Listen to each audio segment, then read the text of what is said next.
Pero si van a tratar a alguien de ignorante por decir eso, métanse con Jesús, que fue el primero que lo dijo. Ah, ¿viste? No. Porque la sal, ¿qué hace? ¿Qué hace la sal? Carlito Balara que decía, ¿no? ¿Qué gusto tiene la sal? Salada, ¿no? No tiene otro gusto. No tiene otro gusto. Y dice ahí en Lucas, y ahora vamos a leer 14:34, que dice ahí, ¿no? Buena es la sal, según algunos médicos no, mas si la sal se hiciera insípida, ¿con qué se sazonará? El versículo 35 dice, ni para la tierra ni para el muladar es útil, la arrojan fuera, el que tiene oídos para oír, oiga. No quiero hacer un sermón largo y tedioso y aburrido sobre, hablándoles de las propiedades de la sal, porque ustedes ya saben todas esas cosas, que sirve para conservar, para dar gusto a la comida, etcétera, etcétera. Pero sí quiero resaltar lo que Jesús quiso dejar en claro con esto cuando dijo que buena es la sal, pero si la sal deja de salar, que es algo imposible, pero si llegara a pasar eso, se vuelve insípida, inservible, no sirve para nada. Es más, dice, no sirve para la tierra, ¿por qué? Porque la sal no permite que crezca la vegetación. En el fondo de casa nosotros teníamos cañas, y nos dijeron, las queríamos sacar y siempre las cortábamos y salían otra vez y se iban extendiendo las raíces, que son como papas que se van multiplicando ahí en la tierra, se van por debajo de la tierra metiendo, van ganando terreno y nosotros no sabíamos cómo eliminarlas hasta que una señora ducha, conocedora del asunto, me dijo, tenés que agarrar papa por papa y echarle sal gruesa. Y eso hice. Me tomé el laburito y se fueron secando las raíces y nunca más creció las cañas en ese lugar. La sal no es buena para la tierra si vos querés frutos. ¿Saben lo que es el muladar?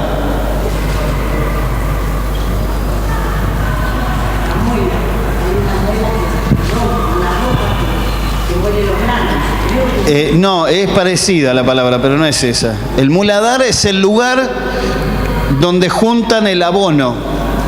O sea, ya saben a qué me refiero, ¿no? El muladar no tiene que ver con una mula tampoco, ¿no? Es el lugar donde es como un pozo que hacen en la tierra y ahí tiran el estiércol, la basura, todo para que fermente. Y eso después vos vas y lo sacás con un buen barbijo que te cubra porque es un olor, y lo sacás y regás la tierra con eso para que la tierra se vuelva más productiva, es abono. Y acá lo que está diciendo Jesús es que la sal no sirve para la tierra, ni sirve ni siquiera como abono, o sea, para el muladar. Si la sal no sala, no tiene sentido. Pero ¿de qué viene hablando él cuando dice esto de la sal? Esta comparación. Él viene hablando de lo que cuesta seguirlo a él y ser discípulo de Jesús. Ahí el versículo 33, el versículo anterior al que estábamos leyendo, ahí nosotros empezamos leyendo el 34 y el 35, pero seguía adelante, para adelante. El que viene es el 33, ahí. Dice, esto es lo último que dice antes de decir lo de la sal. ¿Sí? ¿Qué dice? Así pues, cualquiera de vosotros que no renuncia a todo lo que posee, no puede ser mi discípulo. Buena es la sal, y ahí empieza con lo de la sal. Él viene hablando, si ustedes leen versículos anteriores, viene hablando del costo de seguirlo a él, del discipulado, de dar la vida por él. ¿Se entiende?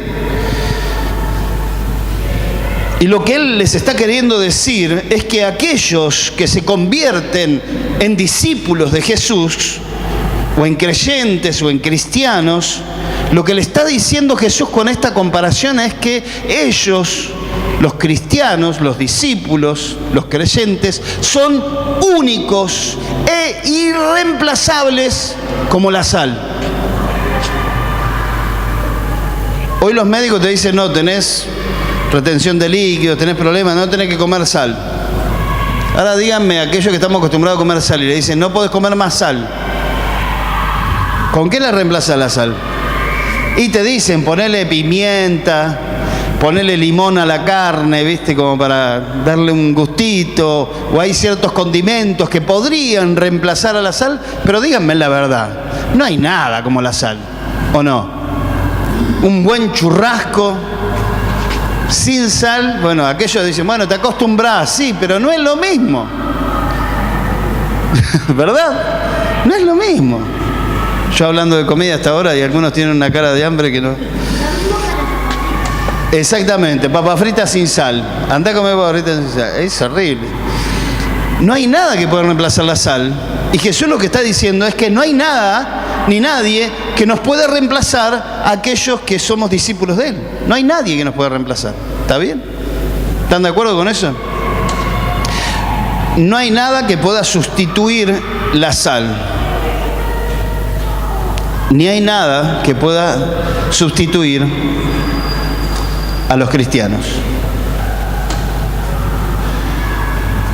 No pueden ser reemplazados por nada, ni por nadie. Una vez,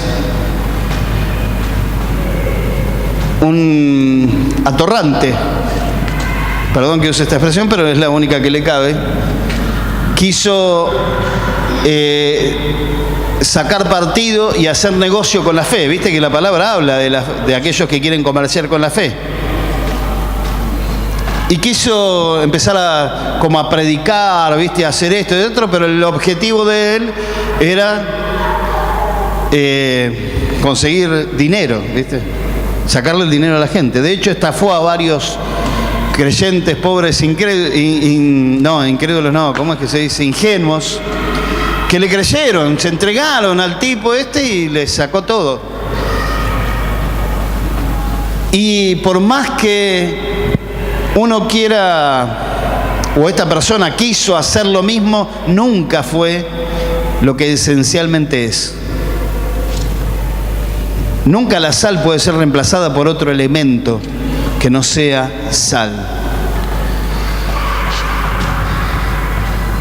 De la misma manera que la sal, los discípulos de Cristo, ¿cuántos discípulos de Cristo hay acá? ¿Cuántos discípulos de Cristo hay acá? Pregunto para que o levanten la mano o hagan moción, digan, yo soy discípulo. ¿Cuántos discípulos hay acá de Cristo? A ver, amén. Bueno, de la misma manera que la sal, los discípulos no pueden ser reemplazados por nada, ni por nadie. Y lo que ellos hacen, lo que hacen los discípulos, o lo que hacemos los discípulos, no lo puede hacer nadie más. Lo que hacemos nosotros no lo puede hacer nadie más.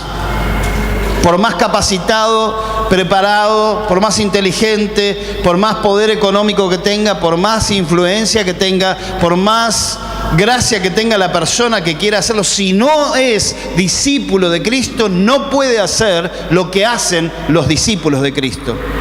Porque somos únicos e irreemplazables, igual que la sal. Amén. Ahora, ¿por qué estoy diciendo esto? Porque estamos viviendo tiempos complicados, mis hermanos. Tiempos en donde tenemos que ser más que nunca sal. Donde tenemos que tener en claro qué somos, quiénes somos y qué hacemos como cristianos. Hay mucha confusión dando vuelta, hay muchas causas por las cuales pelear y luchar e ir detrás de ellas. Pero ¿quién va a hacer? ¿Quién va a hacer lo único que podemos hacer los discípulos de Cristo? Si los discípulos de Cristo no lo hacen, nadie más lo puede hacer. Estos tiempos nos pueden confundir mucho, pero la verdad es que nosotros tenemos una sola causa, la causa de Cristo. Amén. Y de acá quiero que tengamos bien en claro esto: identidad. ¿Sí? Ahí en Mateo 5:13, ¿estamos? ¿No estamos? Ahí está. Dice lo mismo más o menos que Lucas, parecido, pero dice: vosotros sois, porque en el pasaje que leímos de Lucas no decía ustedes son, pero decía buenas las almas si perdiere su sabor, etcétera. Pero acá dice: vosotros sois la sal de la tierra, pero si la sal se desvaneciere, ¿con qué será salada? No sirve más para nada, sino para ser echada afuera y hollada por los hombres. Pero dice algo muy importante: ustedes son la sal de la tierra. ¿Quiénes son la sal de la tierra? Nosotros, los discípulos en ese momento. En este versículo Jesús le está diciendo a los discípulos: ustedes son únicos e irreemplazables como la sal. Y la sal opera en base a lo que es. Es un tema de identidad, ¿vieron? Miren, si la sal entrara en crisis de identidad y dijera: no sé quién soy. Y miren, imagínense un poco más cómica, de una manera cómica y caraturesca. Eso, gracias. Como si fuera una caricatura. Que la sal dijera: envidio al azúcar, porque en realidad a mí lo que me encantaría sería endulzar la vida de las personas. ¿Se imaginen una sal con crisis de identidad que diga: yo quisiera endulzar, no quiero salar? No sé si a ustedes les pasó alguna vez o le hicieron el chiste de echarle sal en el mate o no. ¿Le han hecho alguna vez eso? Bueno, mi mamá se confundió porque teníamos un frasco de sal que era parecido al frasco donde estaba el azúcar y mezcló las cuestiones. Entonces no se alcanzaba a distinguir tanto si era sal, sal o azúcar, azúcar, porque estaba mezclado. Entonces nosotros le metíamos azúcar supuestamente a la leche y tenía un gusto horrible. Pensábamos que la leche estaba podrida, tirábamos todo y resulta que el problema estaba en que el azúcar, que nosotros pensábamos que era azúcar, no era azúcar, sino estaba mezclada con sal.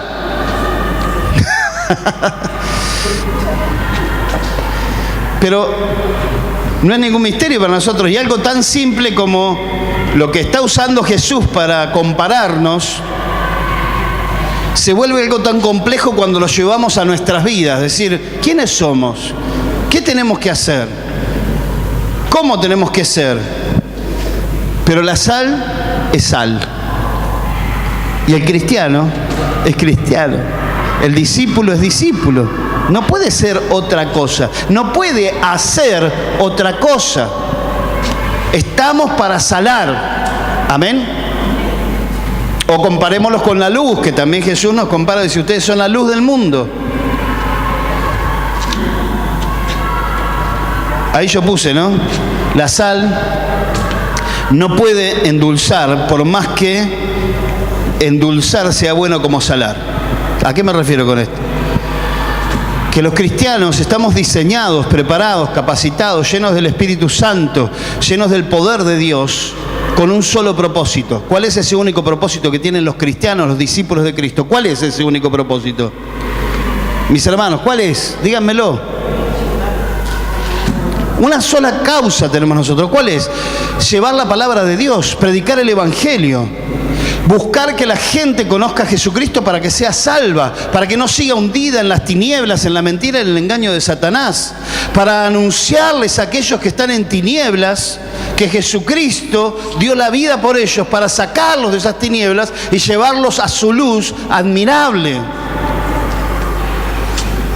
Es nuestra causa.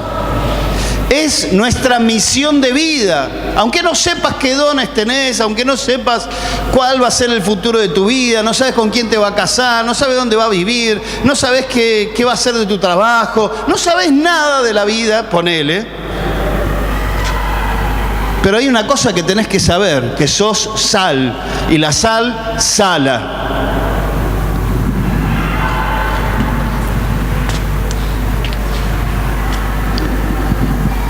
Y uno se puede preguntar: ¿y por qué no endulzar?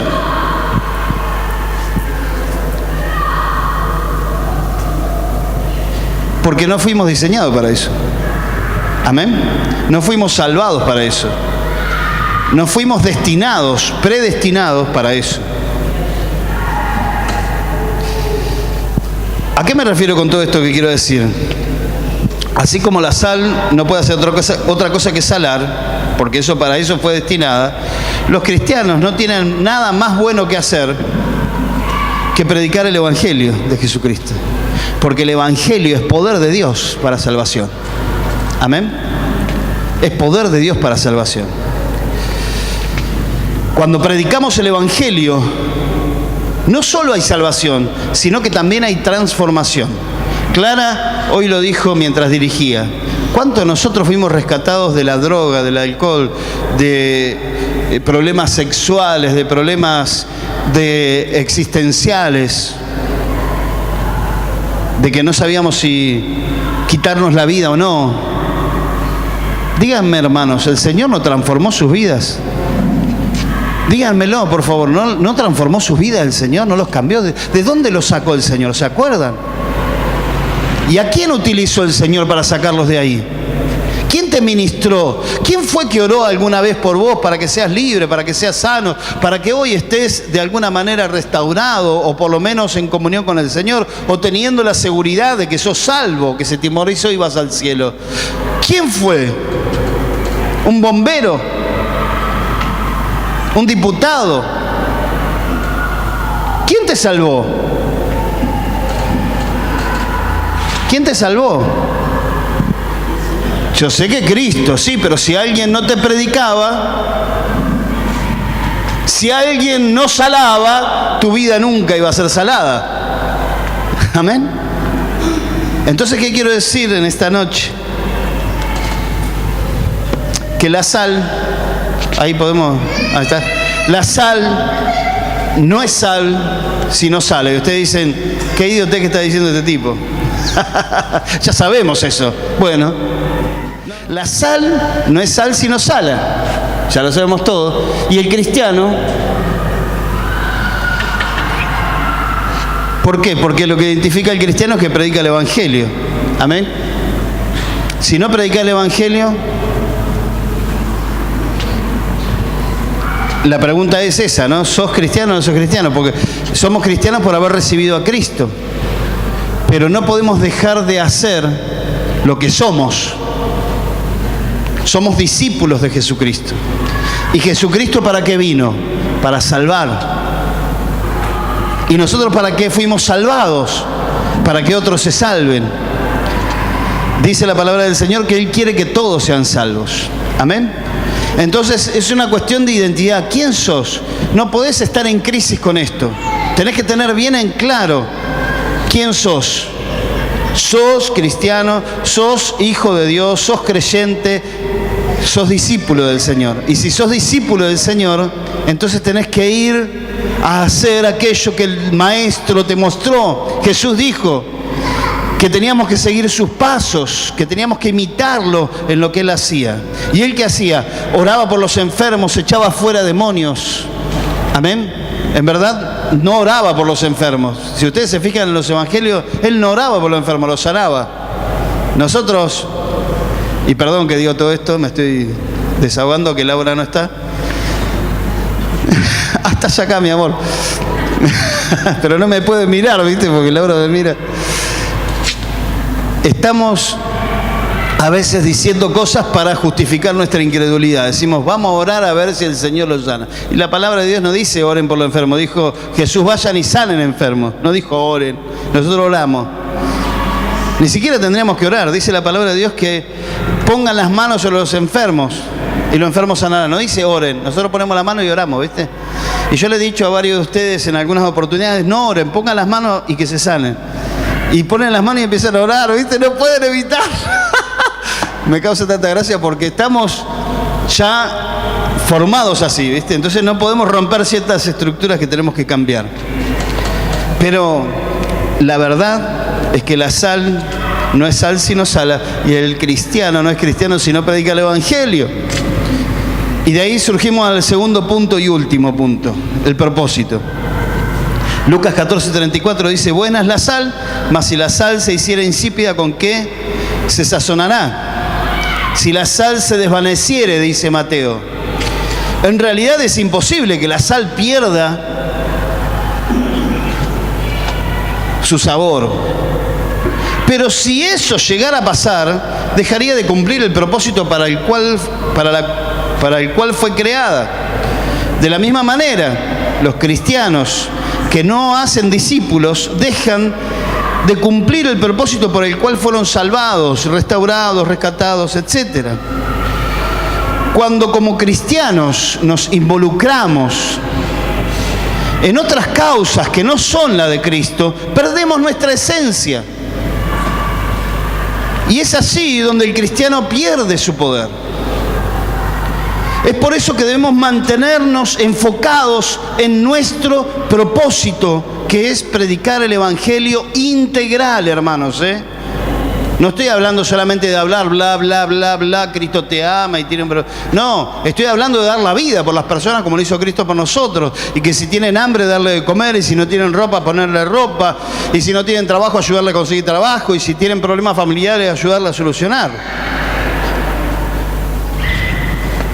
Pero tenemos que mantenernos enfocados porque hay un montón de cosas que están dando vuelta alrededor de lo que es el cristianismo que nos pueden tentar a ir por otro camino.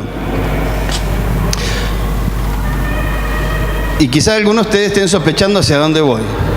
Quizás no lo diré claramente para no ofender la susceptibilidad de ninguno de ustedes.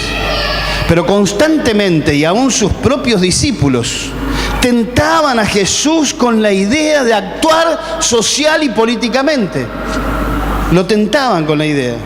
Recordemos que lo que esperaba el pueblo judío era un Mesías libertador de la opresión política y social que estaban viviendo en esa época y económica.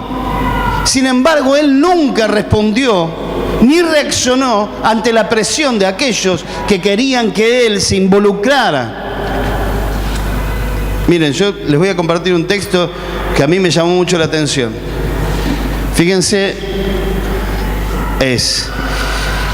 en Lucas 13, versículo 1 al 3, dice, en este mismo tiempo estaban allí algunos que le contaban a Jesús, ¿no?, acerca de los galileos cuya sangre Pilato había mezclado con la de los sacrificios de ellos. Respondiendo Jesús les dijo, ¿pensáis que estos galileos que padecieron tales cosas eran más pecadores que todos los galileos? Os digo, no. Antes, si no os arrepentís, todos pereceréis igualmente. ¿Qué estaba pasando acá? En los evangelios se narran varios episodios de Jesús que nos muestran cómo Jesús reaccionaba ante la situación social y política y económica del país en ese momento. En este acontecimiento, especialmente estos que vinieron a darle la noticia, era para ver qué hacía Jesús con esos galileos judíos,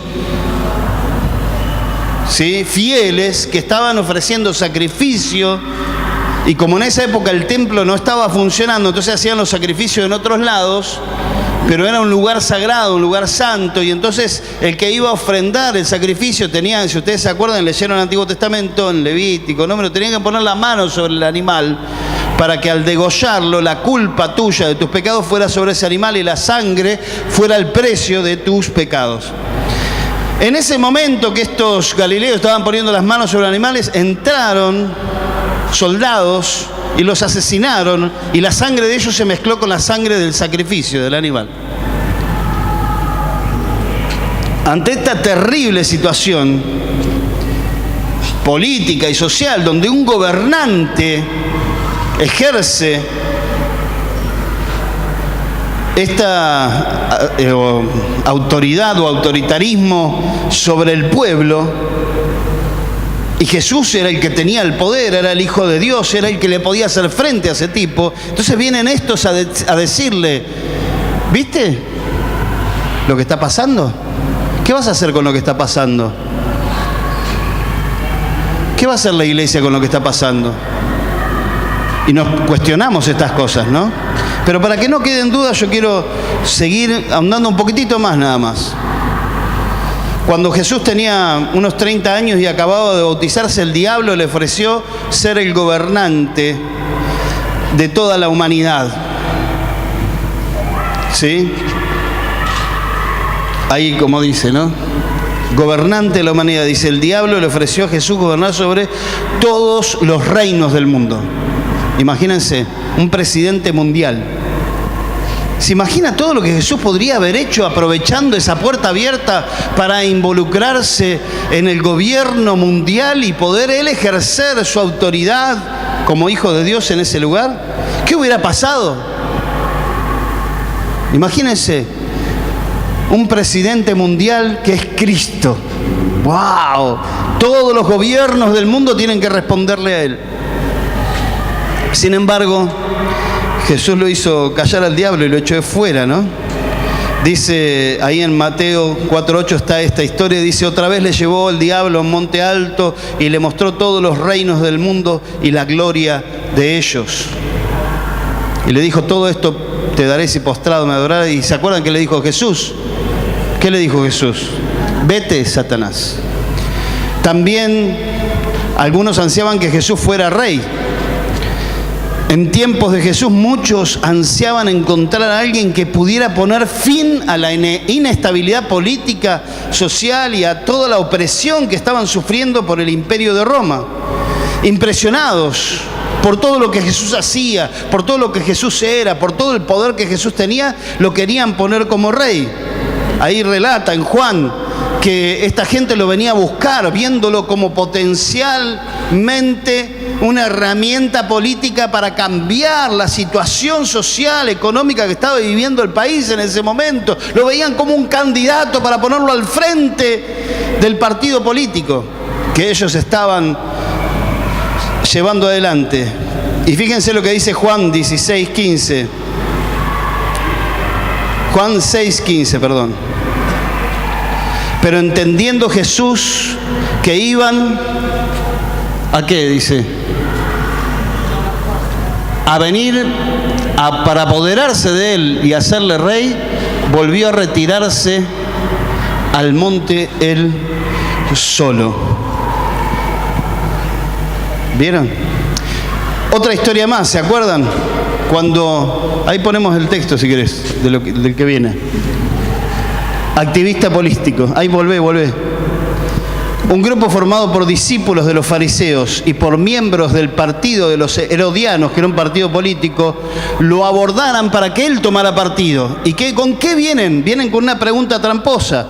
Y le preguntan, ahí a ver, pon el texto. ¿Sí? ¿Se acuerdan de esto? Dicen, ¿está bien dar tributo al César? Porque había un partido político que estaba, de los judíos, que estaba en convenio con Roma y querían asociarse, amigarse, y estaban los herodianos, que eran tipo Che Guevara, ¿viste? Que estaban en guerra en contra de Roma y estaban en oposición y rebeldía. Entonces vinieron los dos grupos y le preguntan a Jesús, ¿está bien dar tributo al César? Lo querían tentar. ¿Y qué le dice él? Ahí está el pasaje, ¿no? Bien, dijo, entonces, porque dijo, ¿de quién es la cara que está acá? De César. Bien, entonces, den a César lo que es de César y a Dios lo que es de Dios. ¿Significa esto que Cristo era indiferente ante la pobreza, la miseria, la corrupción, el sufrimiento de la gente? ¿Está diciendo eso? No. Al contrario, él decía que había que activar, pero no desde lo humano, sino desde el reino que él instituyó. Porque dice ahí en Juan 18:36, Jesús respondió, mi reino no es de este mundo. Digan conmigo, mi reino no es de este mundo. Si mi reino fuera de este mundo, mis servidores pelearían para que para que no fuera entregado a los judíos, pero mi reino no es de aquí. ¿Está claro?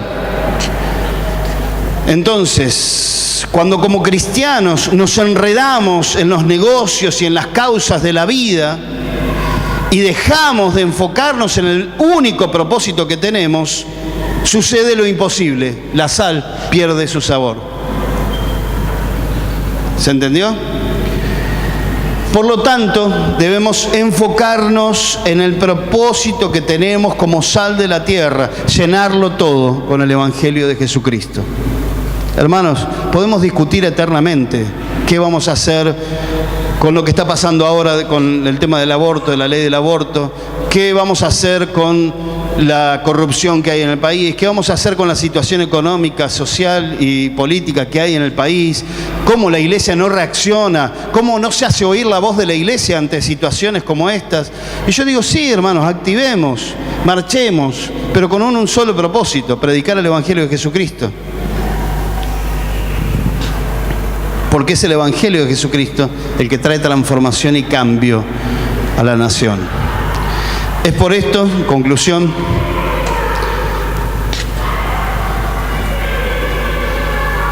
es por esto que debemos ser sal que sala, cristianos que predican el Evangelio y discípulos que discipulan. Amén. Termino con este texto de 1 Tesalonicenses capítulo 1 del 8 al 10, y este creo que es el punto que más quiero que ustedes se lleven en esta noche. Olvídense de todo lo que yo dije con mis palabras, llévense las palabras del Señor a través del apóstol Pablo a los tesalonicenses. Y él dijo: porque partiendo de vosotros ha sido divulgada la palabra del Señor, no solo en Macedonia y Acaya, sino también en todo lugar. Vuestra fe en Dios se ha extendido de modo que nosotros no tenemos necesidad de hablar nada. Porque ellos mismos cuentan de nosotros la manera en que nos recibisteis y cómo os convertisteis de los ídolos para servir al Dios vivo y verdadero y esperar, y este es nuestro fin, de los cielos a su Hijo, al cual resucitó de los muertos, a Jesús, quien nos libra de la ira venidera. Y esta es la cuestión, mis hermanos. Y yo digo, partiendo de vosotros ha sido divulgada la palabra del Señor, no solo en los hornos y en las obras misioneras donde estamos trabajando, sino también en todo lugar, en Pingueiras también, un lugar tan remoto y tan lejos, o en los lugares donde estamos. Mis amados, que donde quiera que estés, seas y hagas lo que sos y lo que tenés que hacer. Si sos sal, salá. Y lo único que te hace sal es el Evangelio de Jesucristo. No es una razón, una idea, un argumento o una ley. Lo que nos hace sal es el Evangelio. Predicar el Evangelio es salar. Amén. Vamos a condimentar este mundo con lo que somos y que nuestra vida sea el reflejo de nuestro Maestro, Jesucristo. Amén. Jesucristo vino, y enfoquémonos en eso, a salvar. Jesucristo vino a sanar. Por eso este miércoles vamos a estar orando por eso, para salvar y sanar. Sanar integralmente, espíritu, alma, cuerpo. Vamos a estar orando y clamando por eso, para que el Señor traiga sanidad, traiga restauración, traiga salvación a las vidas de las personas con las cuales nos involucramos. No importa qué orientación sexual tengan, no importa si son abortistas o no son abortistas, no importa si son macristas o kirchneristas, nuestra función no es hacer adeptos, no es hacer prosélitos. Nuestra función es ganar a todos para Jesucristo, porque por todos murió Cristo. Por todos murió Cristo. Amén. Porque nosotros tampoco éramos dignos de esta salvación tan grande. Nosotros estábamos condenados si no fuera por el amor y la gracia de Jesucristo. Por eso, lo que dice al final Pablo en este versículos que leímos, que habla de la venida de Jesucristo y de la ira venidera. ¿Dónde vamos a estar nosotros cuando Jesucristo vuelva? Yo quiero que me encuentre predicando el Evangelio. Amén. Aún en medio de las personas más indignas de este planeta, porque son los que más la necesitan. La gracia del Señor. Vamos a orar, vamos a ponernos de pie, hermanos. Yo los desafío en el nombre de Jesús a que tomemos partido, a que nos involucremos, a que seamos activistas, a que nos la juguemos por una causa y la única, que es la causa de Cristo. Amén. Amén, hermanos. Los quiero arengar. Como un político arenga a la gente para que grite y todo eso, pero no me sale. Vamos a orar al Señor, ¿sí? Cerrá tus ojos ahí donde estás y pensá en tu propia vida. Quizás todo lo que está pasando nos confunde, nos lleva hacia otro lado, nos hace pensar que tenemos que actuar de alguna manera, involucrarnos. Señor, pero yo te ruego que tu Espíritu Santo, Señor, nos esté llevando hacia tu propósito y tu voluntad. Señor, creemos verdaderamente, porque lo hemos experimentado, que el Evangelio es el único que tiene poder para salvar, para sanar, para restaurar y para transformar la vida de aquel que lo cree. Yo te ruego en esta noche en el nombre de Jesús, aun si hay alguien en este lugar que todavía no ha creído en ti, si hay alguien en este lugar que todavía tiene dudas, Señor, que tu Espíritu Santo esté tocando los corazones de cada uno de nosotros, trayendo una mayor revelación de Cristo, que no veamos otra cosa que no sea Cristo, puestos los ojos en Jesús, el autor y consumador de la fe. Quitamos nuestros ojos de cualquier otra cosa y ponemos nuestros ojos en Jesús. ¿Qué está queriendo hacer Jesús en este tiempo? Pregúntate, mi hermano, reflexiona, pensá. ¿Qué está queriendo hacer Jesús en este tiempo? ¿Qué batalla está peleando Jesús? ¿Qué causa lo llevó a dar la vida?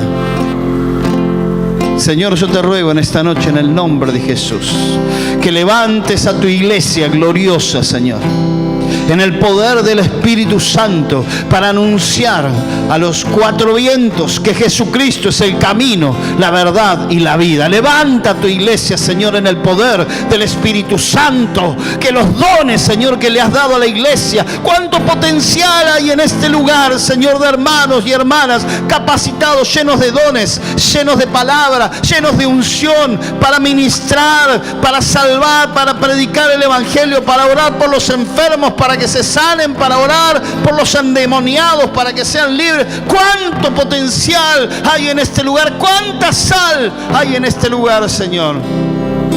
Pero que esta sal sea esparcida por la tierra, por este mundo, en medio de nuestros trabajos, escuelas, facultades, familias, vecinos, compañeros. En el nombre de Jesucristo, Señor, que tu iglesia, Señor, en el poder de tu Espíritu Santo, comience a salar y a transformar, Señor, y a cambiar los pensamientos, las ideas, los corazones. Señor, que no nos callemos más, que no nos distraigamos más, que no gastemos energías en otras cosas que no son tu propósito, tu causa, tu misión. Señor, en el nombre de Jesús, que esta, tu sal, la sal que vos has esparcido por la tierra, comience a sazonar, a salar. Mi hermano, mi hermana, en el nombre de Jesús, es hora de salir del salero. Es hora de salir, de estar encerrados en nosotros mismos. Y sí hay que actuar, sí hay que decir, sí hay que hacer oír la voz, pero no la voz de la iglesia, sino la voz de Cristo. Porque Dios es el que a través nuestro clama al mundo: reconcíliense. Como si Dios clamase a través nuestro: reconcíliense con Dios.